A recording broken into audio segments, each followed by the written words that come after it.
Hi, I'm Takoa De Silva with Sprott Global Resource Investments, and I'm sitting down here once again with Mr. Jim Rickards, best-selling author of Currency Wars, The Death of Money, and now the new case for gold. Jim, good to see you again. Takoa, great to be with you. Thank you. I'm very pleased to be sitting down with you again, of course, to talk about your new book, but also to ask you about developments since the last time I had the chance to sit down with you, which was about a year ago now. Not knowing where to start exactly, I'd like to ask, over the last year, how have you observed the markets, all markets, to be changing? What is the narrative in your mind?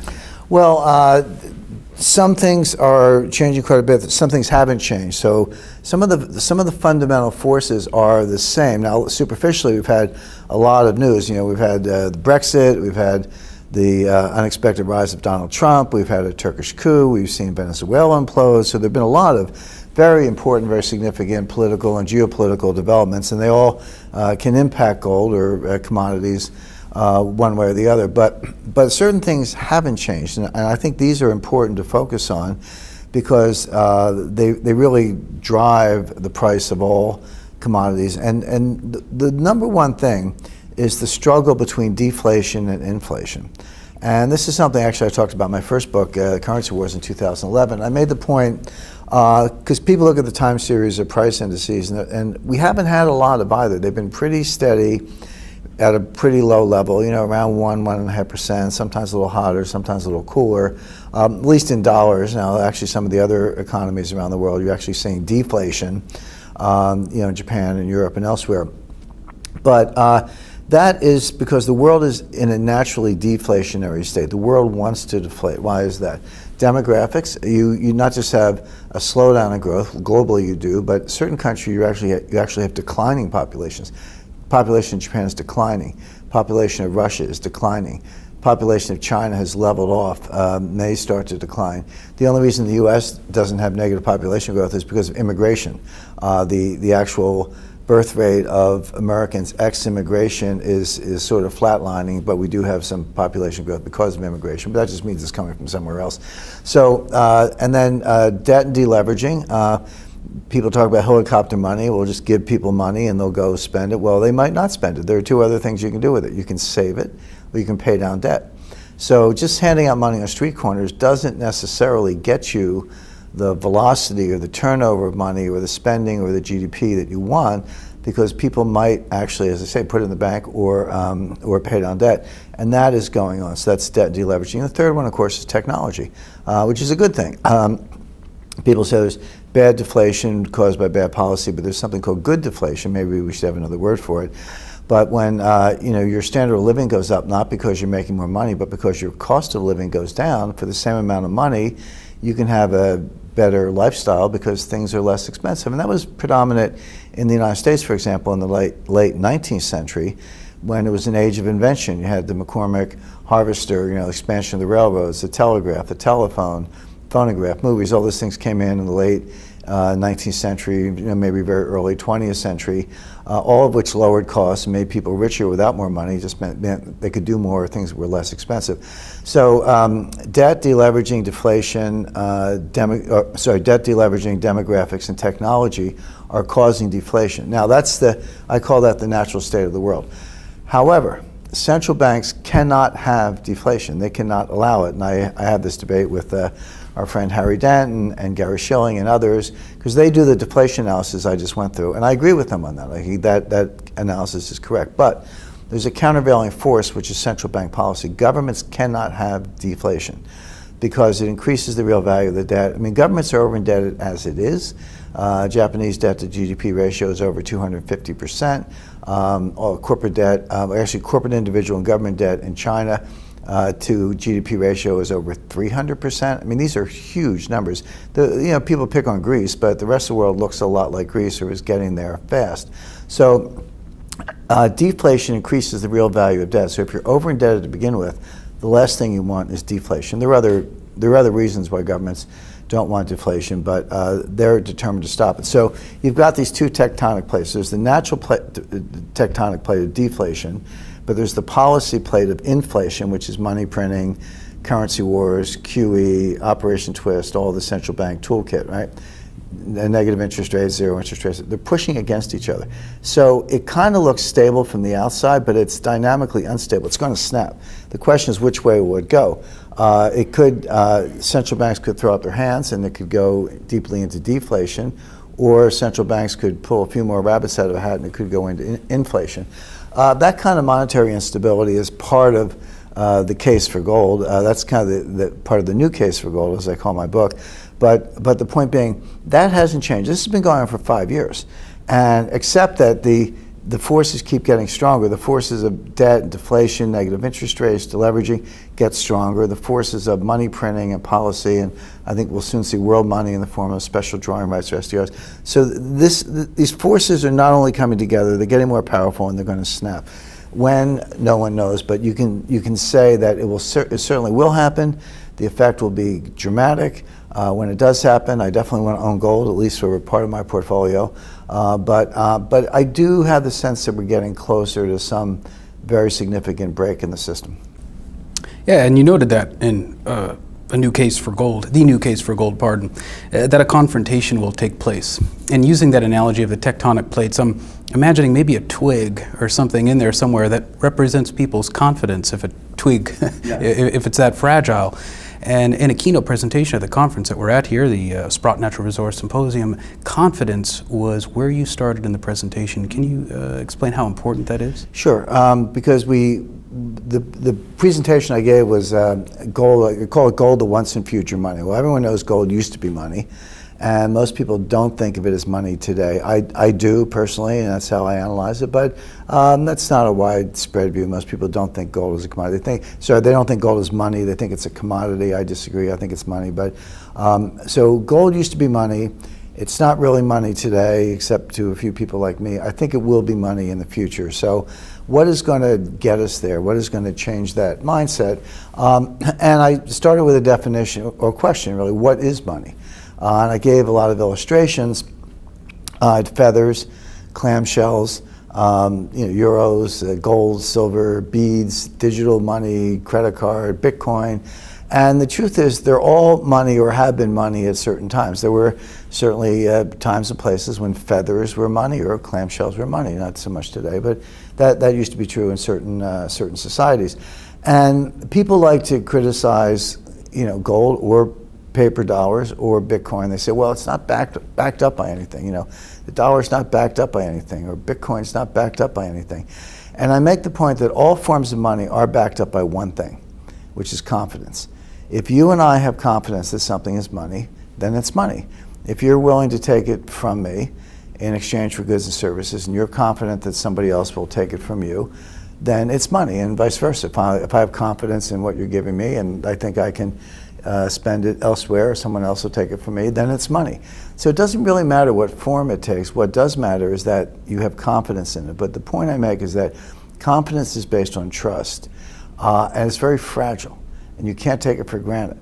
And when confidence or trust are lost, they can be lost very quickly, and it's very difficult to regain. And so money is actually a much more fragile construct than people realize, because confidence is psychological. It really doesn't have so much to do with how much of it you print, or, I mean, those are important economic concepts, but the real fundamental basis of any form of money is people's confidence in it. And one of my concerns is that central bankers take confidence for granted, think they can print as much as they want for whatever reason. I think their theories about money printing are obsolete, but leave that aside. They don't agree with that. They think there's some benefit in it. But I make the point that they're ignoring confidence, taking it for granted. And someday, sooner than later, they're going to pass through an invisible confidence boundary. And then confidence will be lost very quickly, and then it'll just, then you will have your inflation all at once. There was one slide in your presentation, Jim, that I think concerned everyone in the full standing room, packed audience. And that was the slide on where you briefly addressed the war on cash, but what you envision coming at some point is the war on gold. And I'm wondering if you can talk about that as well. Sure. Well, a lot of people have heard the expression war on cash. Governments don't like cash. It's hard for them to trace, and they they associate cash with, drug dealers, terrorists, and tax evaders, right? But there are lots of legitimate reasons to have cash, and people who have money in the bank think they can get cash whenever they want. And I make the point that, you really can't. You may think you can, but go down to a bank and ask them to give you $20,000 in cash. Let's say you've got $50,000 in your bank account, and you say, I'd like some cash, please, give me $20,000. They might ask you to come back 3 days later. They might not have that much cash. They'll definitely ask the branch manager to come over because the teller won't be able to handle the transaction. For 10,000 or more, they will file a report with the government, the currency transaction report. But even for amounts significantly less than 10,000, if they don't think you've got some cash business, like, I don't know, maybe a pizza parlor or something like that, they might file a suspicious activity report. My point is, you won't be treated like an honest American or an honest Canadian or a citizen of the world. You'll be treated like a criminal. They'll do everything possible to discourage you, and you'll find that you actually can't get the cash you think you have. Plus, there are countries in the world, Sweden I think is the leading edge, that are going to all digital money. They want to get rid of money, meaning paper money or coins. The coins aren't valuable because they're not made of silver, they're made of zinc or copper alloys and so forth. They want to get rid of all paper and coin type money and go to completely digital money, so you have your debit card and your credit card and your wire transfers and your online transfers and all that, but no actual paper or coin type money. Even for the countries or monetary groups that still have paper money, they're reducing it. For example, the Eurozone, the 19 countries that make up the Euro, just got rid of the 500 euro note. Until recently, you could get a 500 euro note. There's some still in circulation, but they're going to stop making them. So the next biggest denomination will be the 200 euro note. The United States used to have a $500 bill until the late 60s. Then they got rid of that. Now they have a $100 bill, but the $100 bill of the late 60s, when it was the largest denomination, is only worth 20 cents today in terms of 1960s purchasing power. So even that is kind of going away, not in terms of zeros, but in terms of what it's actually worth. So there's a full-scale war on cash. The point I'm making is that people say, how's it going? So well, it's over, the government won. Don't think you may think you can get cash, but you can't. But you can get gold. There's nothing stopping. I was in London recently. I went to a place called Sharps Pixley. It's a gold bullion dealer right on the corner of Jermyn Street and St. James, the kind of fanciest shopping district in London, one of the most attractive retail locations in the world. And you can walk in right off the street. It looks like a bank, but it's not a bank, except maybe it is a gold bank. Walk up to the teller, say, I'd like to buy 1 kilo of gold. They'll say, fine, that's $45,000, and pay with your credit card. Or I want to buy a couple of gold coins, and they'll say, fine. They won't say dollars, obviously. They'll say pounds. It's a couple thousand pounds, etc. They'll give you the gold there. If you want to store it, you can store it on site. They have safe non-bank storage. If you want to walk out the door with it, that's okay too. But it's kind of like in the 19th century in London, you could walk up to a normal bank and give them paper money, and they would give you gold, and you could walk out with it. So Sharps Pixley has reinvented that kind of bank of gold concept. There are very few barriers to owning gold. Sprott has a very good gold fund. There are other gold funds of that type around the world. You can store it yourself. You can get non-bank storage. You can don't put it in a bank. I don't recommend that, but non-bank storage is fine.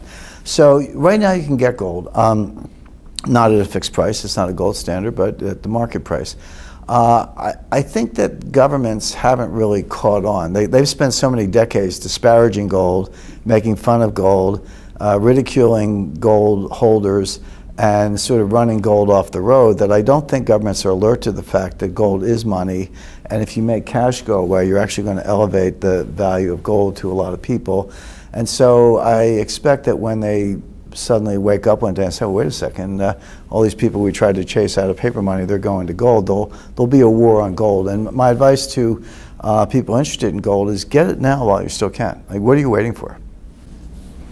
Jim, the last time we met, you noted that sometimes policymakers and banking officials will say things privately that they won't say publicly, right. The comfort of friends and things. Sure. Over the last year, has there been any one conversation with a banking official or policymaker that has stunned you most? Yeah, there was one recently. I was down in Washington. I was actually at the Pentagon, and we were doing a, closed-door war game. And you have maybe 20 people around the table, and they're all experts in different capacities. And so you get government officials and CIA and military and think tank people and bankers and et cetera. I think they invite me down just to be annoying, because I'm trying to usually provoke people into thinking a little bit differently about things. But there was a guy there, not going to mention the name, no reason to mention the name, but very senior official in the U.S. Treasury. And I was talking about SDRs, that's special drawing rights, that's the IMF world money, and how that's coming, and that'll be the next bailout currency. The next financial crisis will be too big for the central banks to bail out. What's bigger than the central banks? So the only thing bigger than the central banks is the IMF. So the IMF will conduct the bailout using special drawing rights, using their printed money, the SDR. And that would diminish the role of the dollar. And we'll still have dollars, but they'll be like Mexican pesos. They'll be a local currency, walking around money, and very vulnerable to inflation, but not really a world reserve. Anyway, this Treasury official sitting one person away from me, there was somebody in between us, he harumphed and he said, "Don't you know that the dollar has been the global reserve currency for a long time? It is today, and it always will be." Those were his comments. And I said, I feel like I'm sitting in Whitehall in 1913, with John Bull at just on the brink of the demise of the British Empire, listening to somebody saying, sterling is the global reserve currency, and it is today, and it always will be. And of course, immediately in 1914, there was a financial panic in the UK. The baton was passed to the dollar. That's when massive gold inflows, November 1914, was when the gold inflows went reversed. They were going from New York to London. All of a sudden, they were going from London to New York. The U.S. was a gold importer, net recipient of gold in its banking system the entire time from 1914 until 1950, and then it started going out again. So it didn't happen overnight, but you can kind of pick a date, November 1914, as the day sterling died, even though it kind of struggled on for another 30 years. But my point is, people don't see these things coming. They don't necessarily happen overnight. It could be over years or even decades. But again, once the process starts, if you don't do something about it, it'll continue. And devaluation of sterling, I mean, it's worth a small fraction of what it used to be worth. It's technically a global reserve currency, but only for a very small slice. It's only going to be about 8% of the new SDR starting October 1st. So when I heard this Treasury official say, the dollar will always be the global reserve currency, I just shook my head. I said, well, I'm not so sure about that. So that was a little different. That wasn't a case of saying something privately he wouldn't say publicly, because he probably would say it publicly if you asked him. But it is a case of saying something that is completely, in my view, kind of blind or misguided. But yeah, those conversations are interesting. Jim, the last question that I want to ask you is, how is the average person supposed to arrange their financial affairs in this climate of war on cash, war on gold, and lots of other things? But I realize now that you write about those things regularly, and for the person watching, how can they follow your work? How can they get involved and get that advice on an ongoing basis? Well, thank you, Tico. There's, of course, my books, Currency Wars, The Death of Money, and The New Case for Gold. I have several newsletters. One is called Strategic Intelligence, and then I have a more specialized newsletter. Well, three of them actually: Currency Wars Alert, Intelligence Triggers, and Gold Speculator. The newest one is Rickards Gold Speculator, which I create with my collaborator, Byron King. Byron's a Harvard-trained geologist, very seasoned investment analyst, very savvy guy, and we have a promise to our readers. We don't recommend any gold mining companies where we haven't actually been to the mine. We do a lot of other things as well, normal due diligence, but we get mud on our boots and go to the mine, and we're not putting it in our newsletter unless we've met with management, been on site, obviously check the geology, feasibility studies, all the things you do, but we actually go out and visit the mines. So there's that set of newsletters. They're all from Agora Publishing, so you can go to an Agora landing page and find them pretty easily. And then finally, Twitter. I'm very active on Twitter. My account is @JamesG.Rickards, so I use my middle initial, @JamesG.Rickards. That's free. It's out there, and I put out a steady stream of commentary, and I hope people enjoy it. Well, Mr. Jim Rickards, best-selling author, and now got the newly published The New Case for Gold. Once again, thank you for sharing your time with me. Thank you, Tico. Great.